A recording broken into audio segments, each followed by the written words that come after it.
Today I'm going to be bringing you guys a video on how to complete Nightingale quests more easily, and what I'm going to be doing in this video is going over some generally useful tips and bits of information that I have stumbled across whilst progressing in the game in the hope that I will help you all out. Now, by the nature of this video, there will be some spoilers, so if you don't want any spoilers, save this video and come back to it once you've progressed a little bit on your own. But if you are up for some of those and some helping hands in the way of quests, then stay tuned to the video. If you do find it useful and helpful, be sure to drop me a like and a subscribe down below with the notification bell on so you don't miss any uploads. I'm going to have tons of Nightingale content coming soon, and both of those things massively help. Without further ado, let's jump into it. So, first things first, we're going to be talking about the Spyglass. Now, a lot of people probably have slept on the Spyglass like I had until recently. And that is because you're kind of given it as a throwaway item, and if you actually don't read the dialogue and don't realise what it does, it seems like a bit of a useless, gimmicky type thing. However, the Spyglass is very, very good. Now, you can see that it has actually got some stats there. So it's got durability, it's got stamina efficiency, and it's got stealth rating. Now, these are going to be a little bit important, but more importantly is the function of the Spyglass. So you hold it in your main hand, not your offhand. And what you can do is if you right click with it, it will actually zoom in. Now you can see if there's nothing there, it's kind of just basically a zoom. But if we head over to where you can see there's some werewolves over there, you can see where they are on the map, even through the floor and the portal beams and stuff here. You can also see where we've got the dash hunt inside the base there.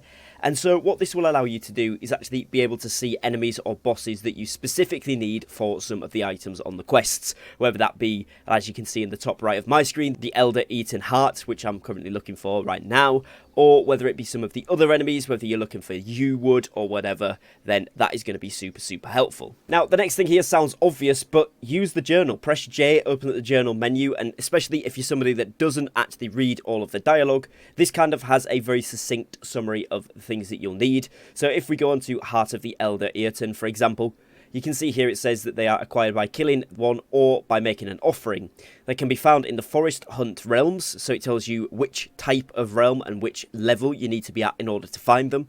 It also tells you that you can get the offering recipe unlocked through Elder Spirit Expert, and then it tells you that Wilhelmina Sass in the Abeyance realm may have some rumours of the Elder Spirit Expert, and then Nelly Bly can be found in the Desert Herbarium realm. So it gives you all of the crucial quest information in a very succinct way, which a lot of people have been asking me in the comments, how do I actually find out where things are going to be? It tells you in the journal everything you need to know, and you've kind of got to work out the steps in between, which, linking back to the Spyglass, how do you actually find the Elder Eaten? When you get to the Hunt realm, you take out the Spyglass and go and look for him. Same with other bosses or other things that you need to find in terms of mobs and POIs and stuff like that. If you can't craft something, or at least can't craft it yet, then it is probably a mob drop, because the game tries to keep you on a progression path that is relevant to the level that you are at. So you can see, for example, if you didn't know that the Elder Eaten Heart was a drop, you might be looking where you could craft it, so you maybe go onto your sawmill or your mortar station here and have a look through the available craft options you have. Now, don't forget, sometimes you do need to craft stuff. It may be that you haven't put down the correct augment for your crafting tables, so do have a look on some of these. It will tell you, for example, if we click cannon here, we can go over to cannon. We can see that it augments the tools table, it augments the tailor station, and it augments the enchant station. So it might be that we need that, and you can go ahead and hover over all of these, and it will tell you what it will unlock for each station, and therefore you can go and build it if you require that. One really cool thing is if you go into the guidebook and click on crafting, if you actually type in the item that you need, if it's available to craft, it will show you it. So for example, if we go into the slight, we do need slight potions at one point, like curative ones. You can see here that, for example, it will tell you that you need to be able to craft the refined alchemical boiler, or at the simple alchemical boiler, you'll be able to make these. So crafted at the benches with the following traits, and there we go. Now, it also tells you the ingredients you need, so you can go ahead and gather those if you don't already have them, but make use of that because it is very, very useful. Now, in terms of some advice with this, mob drops that I know are a thing are the yew lumber. So the yew lumber drops some of the Minotaur looking guys in the forest realm with a big two-handed hammer. The gem that you need for the same quest is by the guys with the stick heads, also in the forest realm. Usually when you're doing the aid missions on the map, so you go over and you help them, or the occupation ones, they can sometimes spawn in and you can get those drops there. And so all of the things for that quest are going to be dropped items, obviously the bound bris and the things people will have hands on with. So again, most of the time, if you can't craft something, even when you've checked for it, then it's probably a mob drop from somewhere. Now, another crucial thing that I have adopted later on into the game is building multiple realm portals. Now, you can see I built the first one there, And then we thought we could build some on the roof, which we have another space for maybe one more up here. And then I realised we're probably going to need quite a few, so I've started to make a build over here. Obviously, haven't built it all yet. I'm going to work on this as we go along. It's going to take quite a few materials, but where we can build more and more realm portals, because one of the biggest things that you can do and most helpful things you can do is actually build several and leave open each of the ones that you need, because all you need to simply do once a realm portal like this is closed, you can see I've renamed them, so this one is Swamp 20. If I go over to it and I click reopen portal, I do not need to use any more resources. It will use the cards that I already put in the first place to open this, and it will reopen that same biome at the same level. So that means your NPC will be there, whatever items you might need will also be there. So it's good to have several of these open and then simply change them over to the next stage of progression in terms of quests when you progress your quest line past that particular point. Now, another really important thing here is if you are required to craft an item. So, for example, at one point you will be asked to craft the Ritual Curio Configuration item. You will actually need to craft that yourself. If you're playing multiplayer, you can't have a friend craft it and bring it to you. Part of the questline progression is actually physically crafting the item. So, save yourself some time, come back to the base, craft it, and then go and hand it in. Some people don't like that, some people do.